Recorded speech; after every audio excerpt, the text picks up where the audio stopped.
আসসালামু আলাইকুম। হ্যালো ক্ষুদে বিজ্ঞানীরা, স্বাগতম দা মম ল্যাবে। আজকে তোমাদের দেখাবো কিভাবে অদৃশ্য গ্যাস দ্বারা মোমবাতি নেভানো হয়। হ্যালো বন্ধুরা, এখন আমরা এখানে কিছু বেকিং সোডা ভিনেগার ঢেলে নিয়েছি। এখন আমরা মোমবাতিটা ধরিয়ে নেব।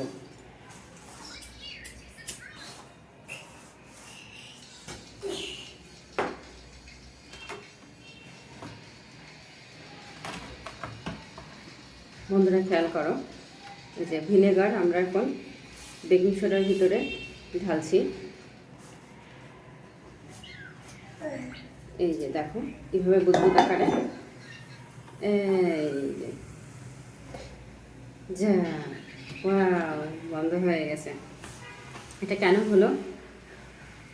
কারণ আমরা যখন বেকিং সোডার ভিতরে ভিনেগার ঢালেছি তখন কার্বন ডাইঅক্সাইড উৎপন্ন হয়েছে। যে বুদবুদ বুদবুদ করে যেটা আমরা দেখতে পেলে, এটা হলো কার্বন ডাইঅক্সাইড। কার্বন ডাইঅক্সাইড আগুন নেভানোর একেবারে জম। ওকে বন্ধুরা, ভালো থেকো। আবার আনবো নতুন ভিডিও।